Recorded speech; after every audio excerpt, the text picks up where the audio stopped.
जय श्री कृष्णा। मेरे प्यारे सनातनी, आप सभी को मेरा प्रणाम। आजकल प्रयाग में महाकुंभ मेला चल रहा है। मुझे सौभाग्य प्राप्त हुआ था, मैं जाके आया तो उधर बहुत लोगों से मेरी मुलाकात हुई। अखाड़ा के मंडलेश्वर, महामंडलेश्वर सबसे बातचीत करने का भी मौका मिला था। मैं हैरान हो गया कि हमारे उधर कितने प्रकार के अखाड़े हैं। तो मेनली आज मैं एक पहला वीडियो बनाता हूँ जो शैव अखाड़ा, विष्णु अखाड़ा वगैरह है, उसके बारे में अगले एपिसोड में बात करूंगा। लेकिन आज मैं आपको शैव अखाड़े के बारे में बात करूँ। शैव भगवान शिव के लिए यूज किया गया शब्द है। शिव जो शंकर है, महादेव है, उसको देवों के देव महादेव बोलते हैं, उसके बारे में यूज किया गया शब्द है शैव, राइट। तो शैव अखाड़े है, उसकी स्थापना अलग अलग टाइम पे अलग अलग प्रयोजन के लिए की गई है। ये 5000 से भी पुरानी परंपरा है अखाड़ों की, राइट। तो उसमें शिव भगवान के विविध रूपों की पूजा होती है। शिव भगवान के रूप जो हम मंदिर में देखते हैं, शिवलिंग में देखते हैं, वो अलग होता है, लेकिन जो ये अखाड़े वाले पूजा करते हैं वो अलग अलग होती है। तो मैं आपको बताता हूँ। तो उसको 7 समूहों में बांटा गया है। जो मेन ये है अखाड़ा, पंचायती अखाड़ा महानिर्वाण, ये सबसे पुराना अखाड़ा है और इसका मुख्यालय प्रयागराज में है। इस अखाड़े के भगवान शिव के निर्गुण रूप की पूजा की जाती है। श्री पंचायती अखाड़ा निरंजनी, ये दूसरा सबसे पुराना अखाड़ा है। इसका मुख्यालय भी प्रयागराज में ही है। इस अखाड़े में भगवान शिव के विभिन्न रूपों की पूजा की जाती है। अलग अलग समय पे अलग अलग, जो महाशिवरात्रि आती है तो अलग तरीके से पूजा होती है। दूसरे जो शिव भगवान की शिवरात्रि आती है तो उसके अलग अलग प्रकार से पूजाएं होती है। तीसरा है अटल अखाड़ा, श्री अटल अखाड़ा। ये अखाड़ा 18वीं सदी में खास करके ये मुगलों के अन्याय के सामने लड़ने के लिए और समाज के कुछ वर्गों को तालीम देने के लिए की गई थी।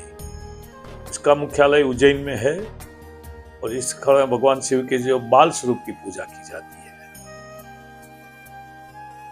श्री अग्नि अखाड़ा, ये अखाड़ा भी 19वीं सदी में स्थापना किया गया था और इसका मुख्य कार्यालय हरिद्वार में है।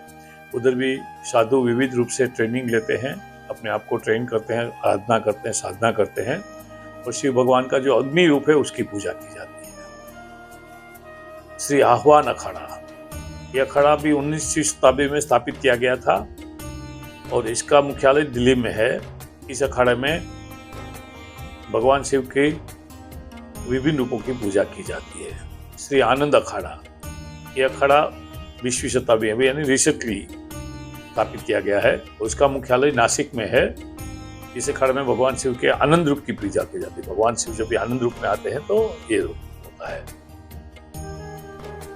ये अखाड़ा की विशेषता क्या क्या है तो मैं आपको बताता हूँ कि हर एक अखाड़ा की अलग अलग विशेषता है।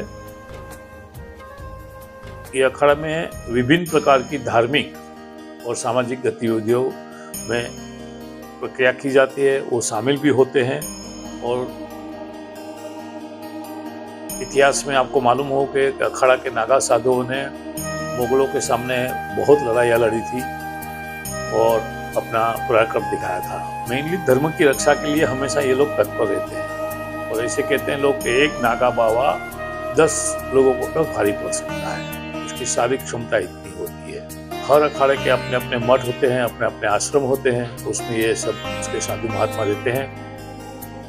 हाँ, और अपने अनुयायियों को शिक्षा भी प्रदान करते हैं, शारीरिक तालीम भी प्रदान करते हैं और धर्म का ज्ञान भी देते हैं। ये अखाड़े मेनली जो अखाड़े के साधु होते हैं कुंभ मेला में बड़े नंबर यानी बड़ी संख्या में आते हैं, राइट। ऐसा ही गिर में शिवरात्रि, महाशिवरात्रि का जो मेला होता है अभी लगने वाला है, मेरे ख्याल से 26 तारीख को या 27 तारीख को, ऐसा है, मेरे पास एग्जैक्ट डेट नहीं है लेकिन ऐसा ही कुछ है अभी यही महीने में। तो उधर भी जो ये साधु, खास करके नागा साधु, लोग हैरान होते हैं वो कहाँ से आते हैं, कहाँ चले जाते हैं, कहाँ रहते हैं, किसी को मालूम नहीं था।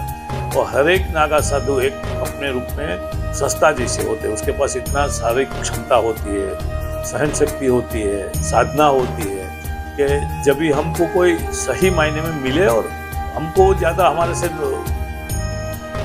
वार्तालाप नहीं करते हैं क्योंकि वो अपना एक मस्ती में रहते हैं।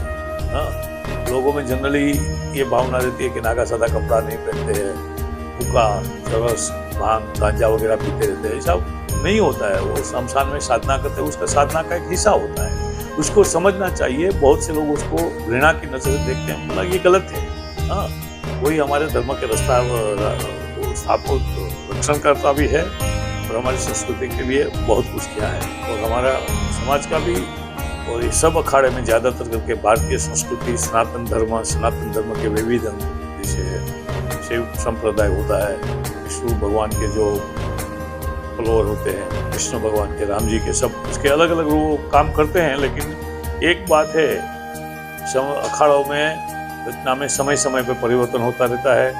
उसके कुछ अखाड़े नए बनते हैं तो कुछ पुराने अखाड़े विलुप्त भी हो जाते हैं। लेकिन ज़्यादातर करके ये अखाड़े हमारे धर्म की और समाज की रक्षा के लिए होते हैं। आशा है कि आपको ये वीडियो पसंद आएगा। पसंद आए तो कमेंट में बताना, और उसमें मेरी कुछ क्षति त्रुटि कमियाँ रह जाए तो भी आप कमेंट में बताना। मेरी टीका करने के लिए कभी भी क्षोभ मत करना, मुझे बुरा नहीं लगता। मैं तो जो टीका करने वाले को अपना गुरु समझता हूँ। हाँ, दूसरी मेरी विनंती है, आप सनातन शक्ति को सब्सक्राइब करिए, दूसरे लोगों के साथ शेयर करिए और दूसरे लोगों को बताइए। हमारा उद्देश्य है इन लोगों को एकत्रित करना।